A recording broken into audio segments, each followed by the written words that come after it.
ডিসেম্বরে নির্বাচন না হবার পেছনে কোনো যুক্তি নেই। যারা ভোট পেছাতে চান তারা নিজেদের আখের গোছানোর প্রস্তুতি নিতে চাইছে, মন্তব্য করেছেন বিএনপি নেতারা।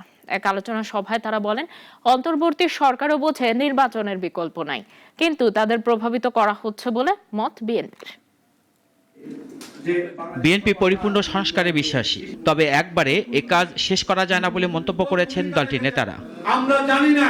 জাতীয় প্রেস ক্লাবে এক আলোচনা সভায় অংশ নিয়ে দলটির সিনিয়র নেতারা নির্বাচন প্রসঙ্গে বলেন, দেশের বিদ্যমান পরিস্থিতিতে বিএনপি কারো প্রতিপক্ষ না। দেশের রাজনৈতিক অর্থনৈতিক অস্থিরতা মোকাবেলার জন্যই নির্বাচনের বিকল্প নাই।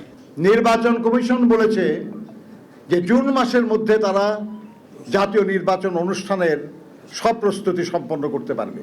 তাহলে ডিসেম্বরের মধ্যে নির্বাচন করতে বাধাটা কোথায়? কারো গোছানোর জন্য সময় দরকার, কারো বন্ধু জোগাড়ের জন্য কিছু সময় দরকার। সেই জন্য জনগণের ভোট দেওয়ার যে মৌলিক মানবাধিকার, এটা বিলম্বিত হবে?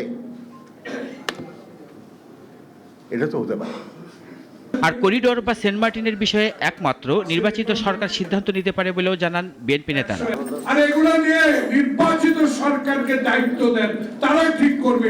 আপনার এসব দায়িত্ব না, আপনার দায়িত্ব নির্বাচন।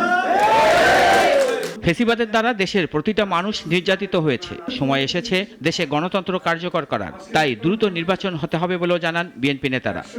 রাশেদুল কাদির, নাগরিক, ঢাকা।